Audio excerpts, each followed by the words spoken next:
Bonjour à tous! Parce que je ne suis pas qu'un psychopathe des terrariums, j'ai aussi quelques espèces françaises. Je vais vous en présenter une qui en plus est adaptée aux débutants. Allez zou, c'est parti!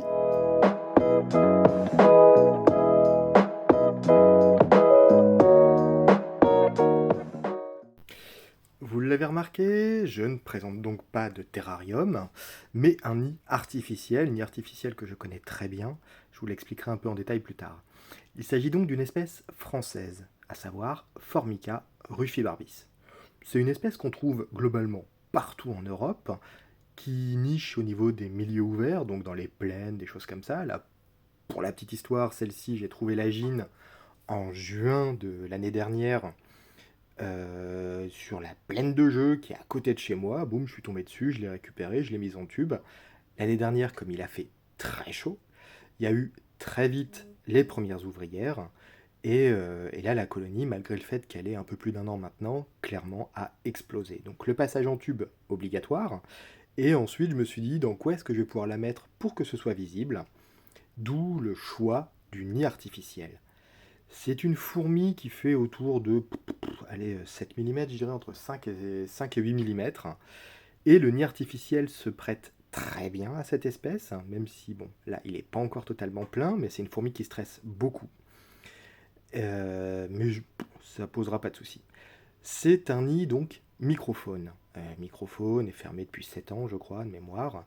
Je le connais très bien. Le seul petit hic, c'est l'humidification. Toujours bien utiliser soit de l'eau osmosée, soit de l'eau déminéralisée, sans produit, évidemment. Et avec un bon anti-évasion, là, les fourmis ne sortent pas. C'est une colonie, enfin, c'est une espèce qui peut faire de très très grosses colonies. Là, on le voit, elle a un peu plus d'un an, mais clairement, il y a déjà pas mal de monde à l'intérieur. Je vous l'ai dit, elles stressent beaucoup, donc là forcément je les ai mises un peu en plein jour, j'ai enlevé le cache qu'il y avait au-dessus pour voir un peu ce qu'il y avait dedans, donc elles se sont toutes regroupées, donc on voit pas grand-chose.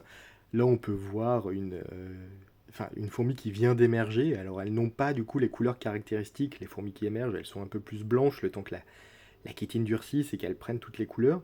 C'est trop mignon à regarder, moi franchement j'adore. On voit le gastre de la reine juste derrière, mais on la verra un petit peu mieux dans la suite de la vidéo. Je vous décrirai.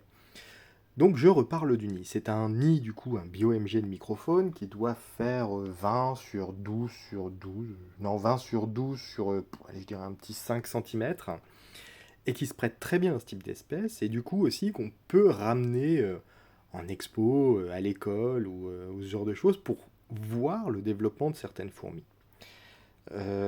C'est une fourmi française, donc du coup on se prend pas trop la tête. Et le fait d'avoir un nid artificiel, à la différence d'un gros terrarium de ma boule, c'est que du coup je peux le déplacer très rapidement à la cave, et même à différentes pièces de la maison, pour pouvoir faire diminuer la température, car c'est une espèce qui doit hiverner.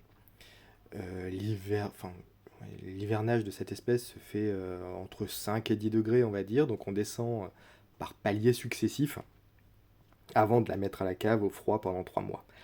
Sans cette diapose, clairement l'espèce ne survivrait pas. Là on voit la gine. Franchement la gine fait autour de, on va dire un peu plus grosse qu'une gine lasius.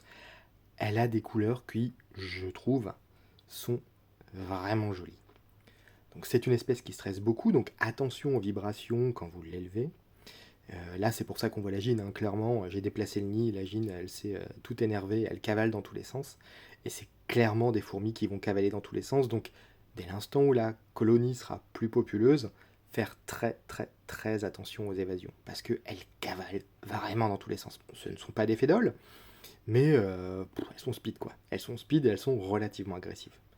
En termes de nourriture, rien de fifou, que du classique, une grande part d'insectes, évidemment des liquides sucrés, hein, c'est la base de la nourriture de chaque fourmi, on va dire. Franchement, je les trouve très jolies pour des fourmis françaises. Alors, c'est pas ma fourmi française préférée, hein, moi je m'oriente plutôt vers Camponotus cruentatus, que je trouve tout bonnement magnifique, mais on est quand même sur une espèce qui est très vive, on peut parler d'agressivité, qui va ramener très vite les insectes au nid pour le nourrissage des larves, hein. Là d'ailleurs, je suis un petit peu déçu pour cette colonie. Je pense avoir un petit souci d'humidité.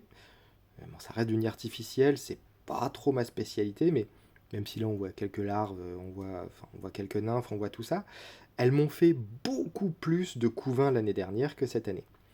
Je pense que j'ai merdé quelque part, mais bon, ça, on avisera. Je me fais pas trop de soucis pour ça. À savoir que l'année dernière aussi, il y a eu un développement explosif, car on a eu une belle grosse canicule dans le nord, et donc quand j'ai récupéré la gine en juin, clairement, elle m'a tout de suite fait très très vite du couvain, et c'est parti, mais alors, c'est parti vraiment très très vite. Là, il y a un petit retard au niveau du couvain, mais on va voir ce que ça donne. Il y a eu quelques jours où il a fait très très chaud aussi, donc elles ont peut-être mangé leurs larves. Je J'ai pas bien compris. Après, c'est pas une fourmi que j'observe tout le temps, tout le temps, tout le temps non plus.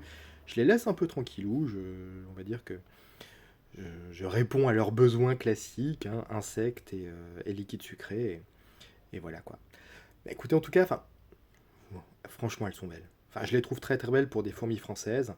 Elles sont, je trouve, adaptées aux débutants. Après, bien sûr, il faut réussir à gérer les grosses colonies parce que si vous réussissez, et je vous souhaite forcément de réussir avec cette espèce-là, elles font donc de très très grosses colonies. Il faut subvenir à leurs besoins, ce qui n'est pas toujours évident. Il faut quand même un gros stock d'insectes.